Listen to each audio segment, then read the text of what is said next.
here to provide more insight on the activities of the Nigerian Navy as it commemorates the World Hydrography Day is Rear Admiral Chukwuemeka Okafor. Thank you for joining us on Newsnight. Thank you so much. All right, let's begin with helping us understand first off, I mean, do you use hydrology, hydrography interchangeably? I mean, it would be nice to understand that. But let's talk about the unveiling of the Alape River in Ondo State and what impact really this will have on Nigerian economy and, you know, other aspects of our national life. Thank you very much. The word hydrology and hydrography are not the same, even though they relate to water. Hydrography is all about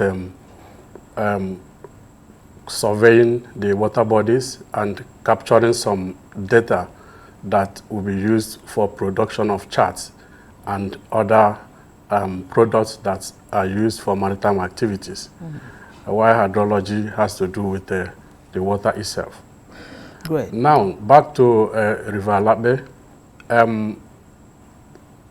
The economic importance of the survey is enormous. The river starts from Alape in Ondo State and empties at Lekki Lagoon down to Apapa Lagoon, where you can meet with Apapa Port. And so survey and charting of that is strategic to enable Ondo State to have access to Apapa Port for import of essential goods into Ondo State and also export of abundant mineral resources that are in Ondo State for their economic prosperity. Right. Okay, interesting. Great. Now, the blue economy is really massive. And I believe that Nigeria has not really tapped into the vast potential of the blue economy. How can we maximize our blue economy without detriment to the health of ocean, ocean creatures? Blue economy, part of the fundamentals of blue economy is actually sustainable use and management of the ocean. And to be able to do that without endangering the health of the ocean, the policymakers have to be involved to bring out policies that will govern the activities and conduct of human endeavors within the ocean. And then the users as well will need to also understand the importance of their activities within the ocean and then be able to conduct activities in a manner that will not endanger the ocean itself. All of these are tied to hydrography, the basic information that the policymaker will need to evolve that equitable policy that will be sustainable is hydrography, because that gives the policymaker an idea of what the ocean is all about, how the water flows, how the tidal regime operates, and so forth and so all of those things. And so he will now be able to evolve a workable policy that users will easily make use of without necessarily endangering the lives of ecosystem in the ocean. Fantastic. And the Nigerian Navy is leading the charge in the area of mapping Nigeria's waterways. Help us understand the scope of this and what it's all about, and you know, how important is it for this mapping to actually happen?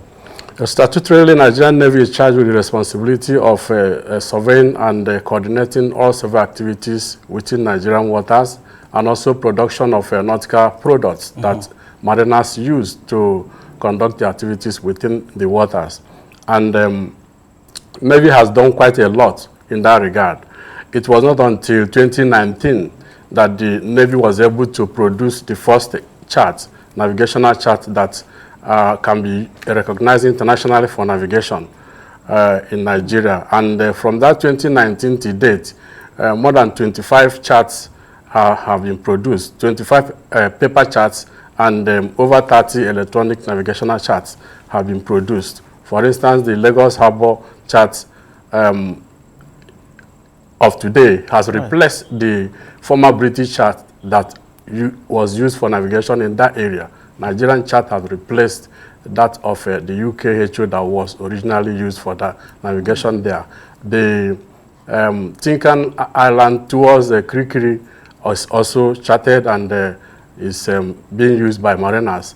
And then Ikorodu has also been charted. You recall that there was a time accident was prevalent in that axis. Yes. That chart has been produced and mariners are able to know the dangers that are in that route now. And so they use the best and the safest route to apply that area. That chart also was produced by the Navy. And then the River Alape now, which has joined Ondo State to Lagos State. How can we get back to the mode of transportation on the inland waterways to re-engineer and recreate the type of trading activities that used to exist along the River Niger and River Benue in those days, and yet still keep the ocean ecosystem? It is still hydrography and charting. Right. And I'm trying to understand exactly what, I mean, when you say charting, are you just charting a path in terms of the route, you know, the transport routes, or what? I mean, what exactly does this charting entail? And maybe in the same breath, too, you'd want to address this theme, hydrography underpinning the digital twin of the ocean. Help us understand what it is. Thank you very much. I will use a layman language here. You know what map is all about? Map shows you where you are going to on land. If you arrive a place you don't know anywhere and you grab a map, you can be able to navigate from one place to where you want to go. Right. So at sea, the chart does the same thing. But the difference is that on land, you can visibly see where you are standing and where you can put your next step. But at sea, you cannot see. So for a vessel that is moving at sea, does not know what lies ahead of him. He doesn't know what is underneath the water. And so the survey detects all of those things. And if there's any danger, like sunken vessel that is beneath the water, the survey will detect that. And those things will be depicted on chart. And so a mariner that wants to ply that route will first look at the chart and now see where dangers are and avoid that area and take his ship to a safer route to where he wants to go. So that is what chart does. Right. And so until all of our waters are charted, we'll not be able to know how safe vessels can navigate there. And once vessels know they can easily navigate any part of Nigerian waters, you will see that economic activities will increase. And I know that the water transport is one of the safest. You probably need more sensitization to the public so they can better embrace it. Thank you very much indeed for joining us on Newsnight. Yes, indeed. Rear Admiral Chukwuemeka Okafor, thank you so much for joining us on Newsnight.